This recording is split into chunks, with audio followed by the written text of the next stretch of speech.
ఇవాళ 5 రాష్ట్రాల ఎన్నికల ఫలితాలు వెలువడనున్నాయి. మరో గంటలో ఎన్నికల కౌంటింగ్ ప్రక్రియను అధికారులు ప్రారంభిస్తారు. అస్సాం 126 సీట్లు, కేరళలో 140 సీట్లు, తమిళనాడులో 234 సీట్లు, ఇక పశ్చిమ బెంగాల్ 294 సీట్లు, పుదుచ్చేరిలో 30 అసెంబ్లీ సీట్లకు ఎన్నికలు జరగగా నేడు వారి భవితవ్యం తేలనుంది. ఇక మొదట పోస్టల్ బ్యాలెట్ ను, ఆ తర్వాత ఈవీఎంలలో నమోదైన ఓట్లను లెక్కిస్తారు. ఇవాళ సాయంత్రానికల్లా ఫైనల్ రిజల్ట్ వెలువడే అవకాశం ఉంది. ఈ ఫలితాల కోసం యావత్ దేశం ఉత్కంఠగా ఎదురు చూస్తోంది.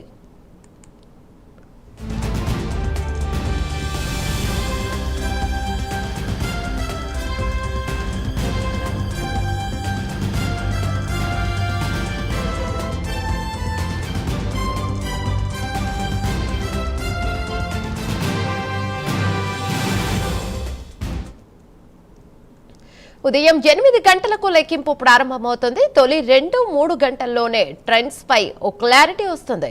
లెక్కింపు రౌండ్ల వేగాన్ని బట్టి మధ్యాహ్నం లేదా సాయంత్రానికి తుది ఫలితం వెలువడే అవకాశం ఉంది.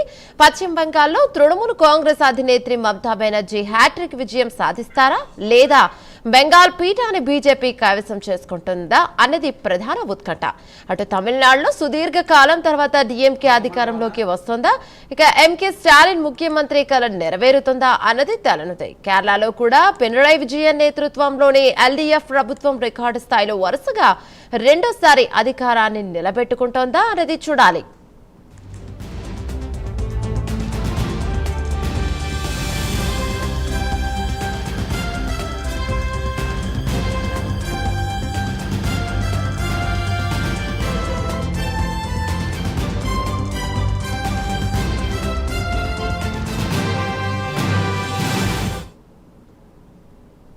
పశ్చిమ బెంగాల్లో 293 సీట్ల ఫలితాలు నేలు విడవలనుండగా ఒక స్థానానికి ఈ నెల 21న రీపోలింగ్ జరగనుంది. ఇక మొత్తంగా 5 అసెంబ్లీ ఎన్నికల్లో ప్రధానంగా అందరి దృష్టి పశ్చిమ బెంగాల్ పైనే ఉంది. ఆ తర్వాత తమిళనాడు, కేరళ రాష్ట్రాల ఫలితాలపైన ఆసక్తి నెలకొంది.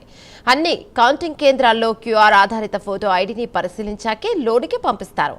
లెక్కింపు కేంద్రంలోకి రిటర్నింగ్ అధికారులు, అబ్జర్వర్లు మినహా ఎవరికీ ఫోన్లు తీసుకెళ్లడానికి అనుమతి లేదు. ఎలాంటి అక్రమ ప్రవేశాలు జరగకుండా ఈసీ జాగ్రత్తలను తీసుకుంది.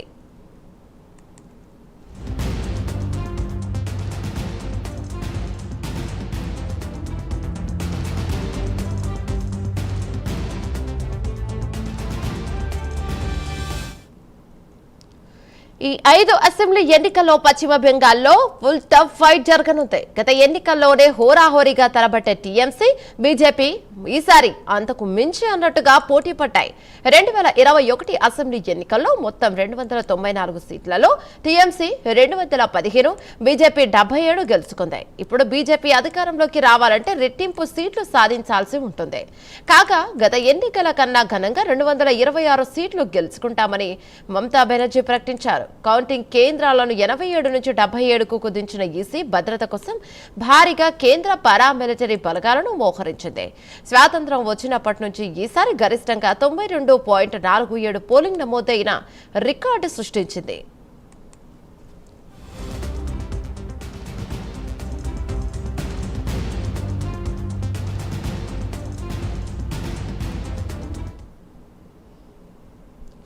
రెండు 234 అసెంబ్లీ సీట్లున్న తమిళనాడులో డీఎంకే ఎదురులేని శక్తిగా బరిలోకి దిగగా దళపతి విజయ్ పార్టీ టీవీకే అనూహ్యంగా మెరిసింది. టీవీకే మ్యాజిక్ చేస్తోందని, సొంతంగా ప్రభుత్వాన్ని ఏర్పాటు చేస్తోందని ఓ ఎగ్జిట్ పోల్ అంచనా వేయడంతో ఈ పరిణామం ఆసక్తికరంగా మారింది.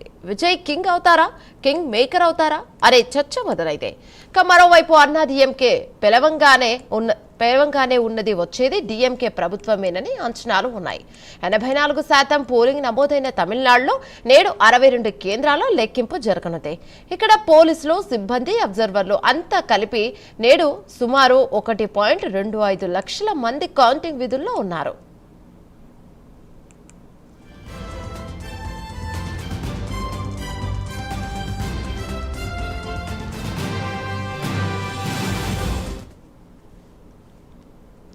కేరళలో మొత్తం 140 సీట్లకు ఎన్నికలు జరగక 79.70% పోలింగ్ నమోదైంది. 43 కేంద్రాల్లో కౌంటింగ్ జరగనుండగా భద్రత కోసం 25 కంపెనీల బలగాలు మోహరించాయి.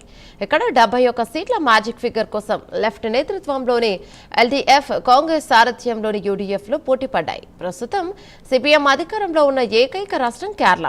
ఇదివరకే ఇక్కడ 2 సార్లు వరుసగా అధికారాన్ని చేపట్టిన ఆ పార్టీ మూడోసారి ప్రభుత్వాన్ని ఏర్పాటు చేస్తుందా లేక కాంగ్రెస్ ఛాన్స్ దక్కించుకుంటుందా అనేది తేలనుంది.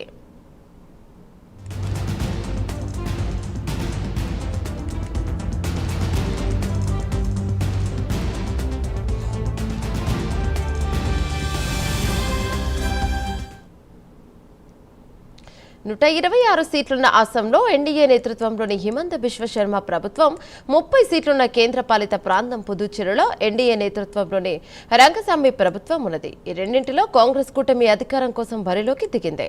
సీఎం హిమంత, కాంగ్రెస్ నేత గౌరవ్ గొగోయ్ సహా 722 మంది అబ్జర్వర్లు అస్సాంలో బరిలో ఉన్నారు. ఇక పుదుచ్చేరిలో రంగస్వామి కూటమి కాంగ్రెస్ డిఎంకేల ఇండియా కూటమి టఫ్ ఇచ్చినట్టుగా తెలుస్తోంది. ఇక్కడ మొత్తం 30 సీట్లే కావడంతో సింగిల్ డిజిట్ సీట్లు కూడా అధికారానికి కీలకంగా ఉంటాయి.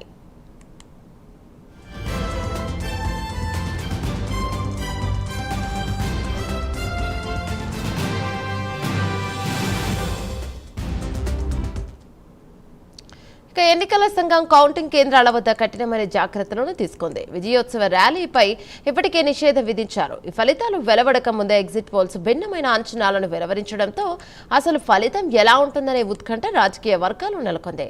మధ్యాహ్నం నాటికి స్పష్టమైన ఆధిక్యతలు వచ్చే అవకాశం ఉంది.